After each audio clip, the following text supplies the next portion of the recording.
Om Swastiastu, selamat pagi anak-anak.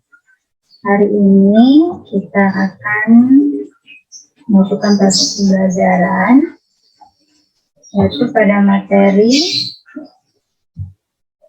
penyimpangan semu Kumendel. Nah, di sini di alam seringkali terjadi kesilangan yang hasilnya tidak sesuai dengan Kumendel. Nah, kalian masih ingat kan?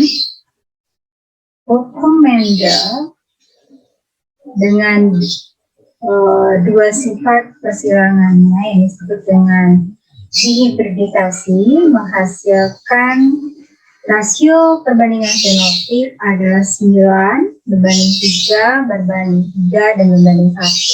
Tetapi seringkali terjadi hasil tersebut tidak sama dengan yang kita lakukan tadi, sehingga hal ini disebut dengan peristiwa penyimpangan semu hukum Mendel. Nah, ini salah satunya orang yang berjasa dalam pola-pola hereditas dalam penemuan hukum penyimpangan semu hukum Mendel, yaitu adalah Walter Steinberg Sutton.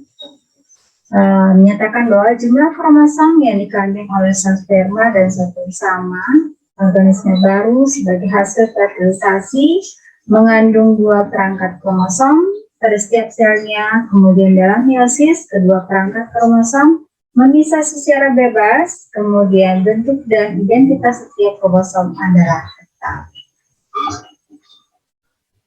Ini hal yang pertama Ibu akan jelaskan, yaitu penyimpangan semu Mendel pada interaksi gen. Kalian perhatikan, di sini ada contoh filial atau jengger ayam yang bentuknya ada 4 variasi. Oke, gambar yang pertama kita lihat di sini adalah jengger ayam tipe V atau biji. Kemudian yang kedua bentuk mawar atau sering disebut dengan gerigi atau sumpel. Kemudian yang ketiga adalah gerigi atau mawar. Kemudian yang keempat disebut dengan bentuk belah atau tunggal.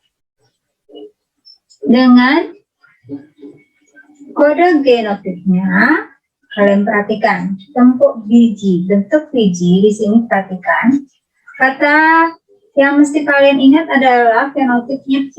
V itu huruf pertamanya adalah P. Jadi V-nya adalah dominan.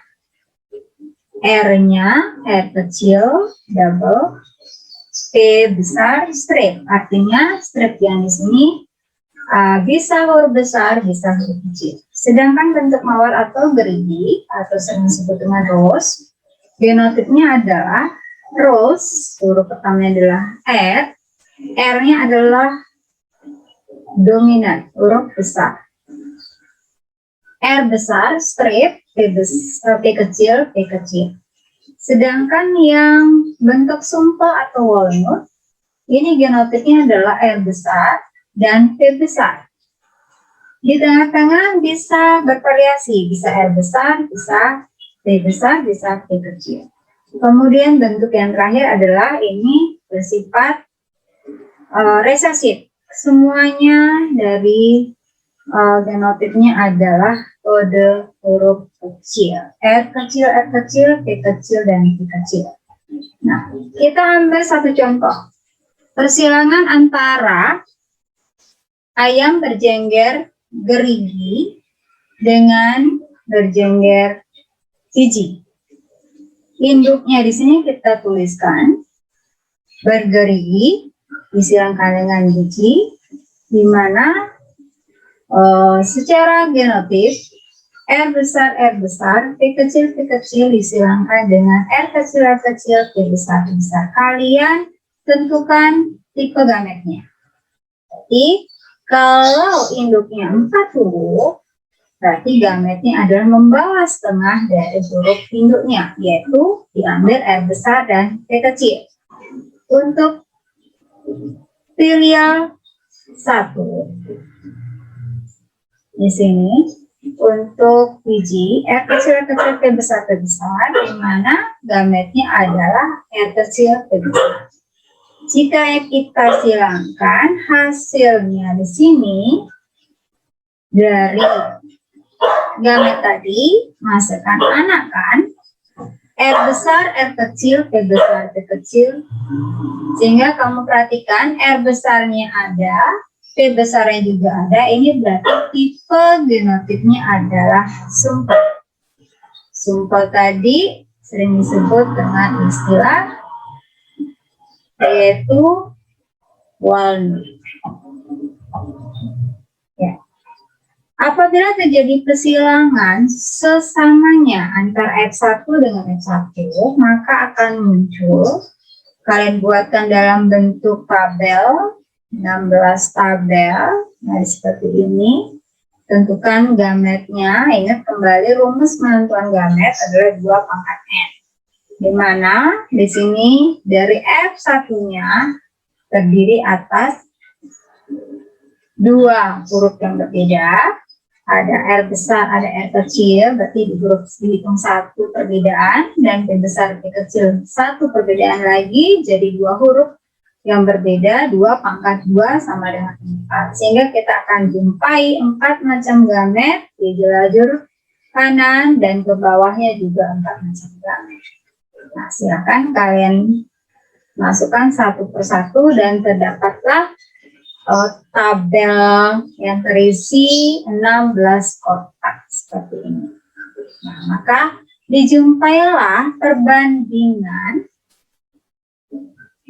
F2-nya jengger sumpel, gerigi, biji, dan belah. Nah, sumpelnya ada berapa? 1, 2, 3, 4, 5, 6, 7, 8, 9. Ada 9. Kemudian gerigi ada berapa? Kalian perhatikan di sini. 1, 2, 3. 3 gerigi. Dan biji 1, 2, 3. Ada 3. Belah atau tunggal 1. Nah, di sini masih tetap mengikuti hukum Mendel 1, di mana F2-nya masih 9331. Nah, coba kalian cari contoh yang lain lagi. Misal, dikawinkan antara gerigi dengan F1-nya adalah biji, bukan bijinya di sini kalian ganti dengan R kecil, P besar, P kecil. Tentunya hasilnya akan berbeda. Silakan kalian cari tahu sendiri, berlatih sendiri mandiri. Oke, peristiwa yang kedua adalah kriptomeri. Di sini seorang yang berjasa adalah Carons, adalah ahli yang menyelidiki peristiwa kriptomeri, di mana kriptomeri tersebut adalah peristiwa pembasaran di mana suatu faktor dominan tertutup oleh faktor dominan lainnya dan baru tampak jika bersama dengan faktor penutup itu. Misalnya pada bunga linaria marukan. Pernah melihat bunga ini?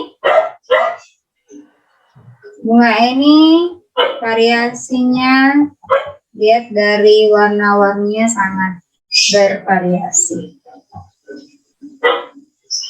Contoh yang ketiga, epistasis dan hipostasis.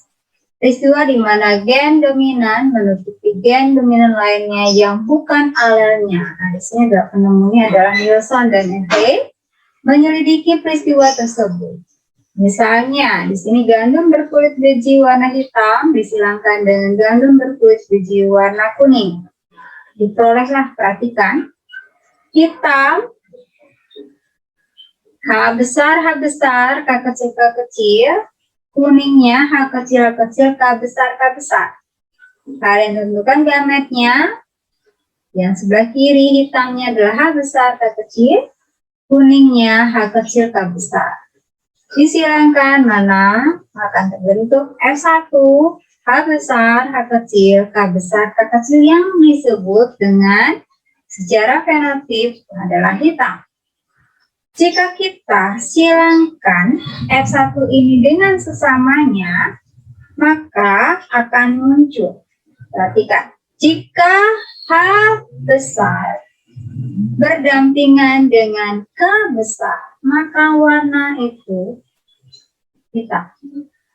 Jika hadirnya H besar, K-nya adalah kecil, di sini tetap karena faktor H itu adalah mendominan, muncullah warna kembali hitam.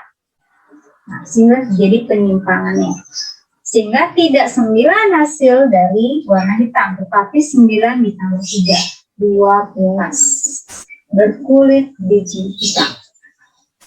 Kemudian biji berkulit kuning jika K yang muncul di situ adalah huruf K besar. Itu dihitung dengan jumlah 3. Sedangkan jika H kecil, dan K kecil, maka sifat ini disebut resesif, muncullah berwarna. Maka terjadi penyimpangan. Nah, secara fenotipnya penyimpangannya 12 berbanding 3 berbanding 1. Kita lanjut pada peristiwa polimerik. Gen yang banyak sifat beda, yang berdiri sendiri, tapi mempengaruhi bagian yang sama dari suatu organisme.